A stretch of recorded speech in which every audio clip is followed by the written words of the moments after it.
When I first walked into this lab and saw a young man named Derek receiving an arm that was made with a 3D printer, I was just blown away. I couldn't really believe it at all.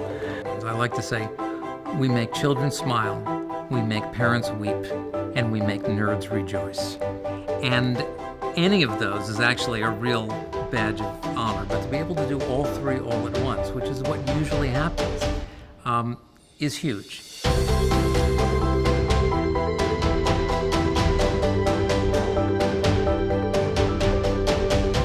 This whole thing started one morning when I was sitting at home drinking coffee, avoiding preparing a class. And I saw this RoboHand video, which was created by Richard Van Ass, a South African carpenter, and Ivan Owen. They produced this RoboHand design and they put it on the web, open sourced. And when I saw this, I put this comment on the YouTube video. Okay, MakerBotters, if you're willing to receive inquiries from people who need a RoboHand, put yourself on the map. The designs are all free and open source. The information, the instructions are all free and easy to access. And frankly, the devices themselves we give away for free.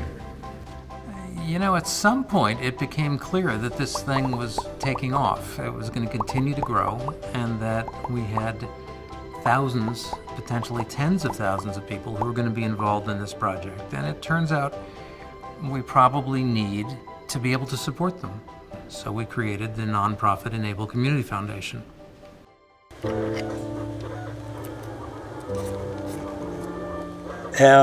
Maybe 4 on a typical day. This is a hand that's going to go on this arm to go to a little girl named Lucy. And if I can get it done before she gets here this afternoon, she'll get to try it on.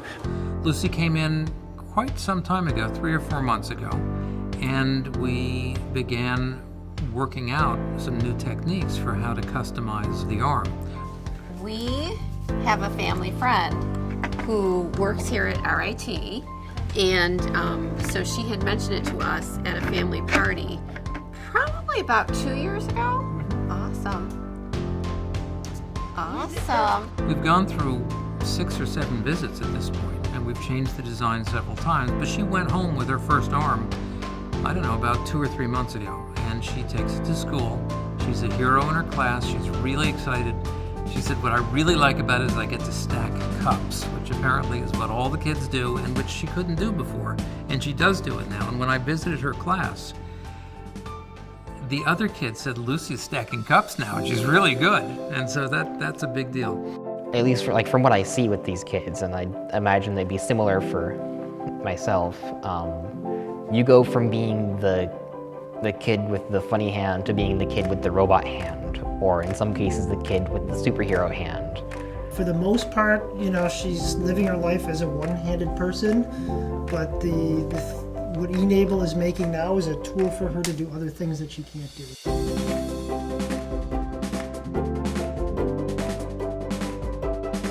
About a year and a half ago, Intel heard about what was going on, and they wanted us to make some kind of a presentation at their annual sales conference.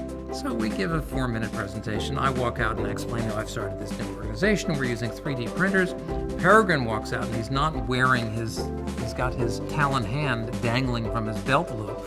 He says, so I was born without self-consciousness with a hand like this, and my dad and I designed this thing, and we use a 3D printer, and he goes, bump, bump, and everyone leaps to their feet and they give him a standing ovation.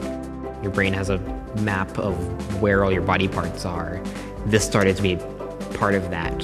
So I'm not looking down at my hands and seeing, well, here's my hand and here's this weird plastic thing. It's here's my hand and here's my other hand. Peregrine has subsequently written a number of really interesting columns in which he says, I've come to think of the hand as an extension of my body, and my body as an extension of the hand's opportunity to redesign myself.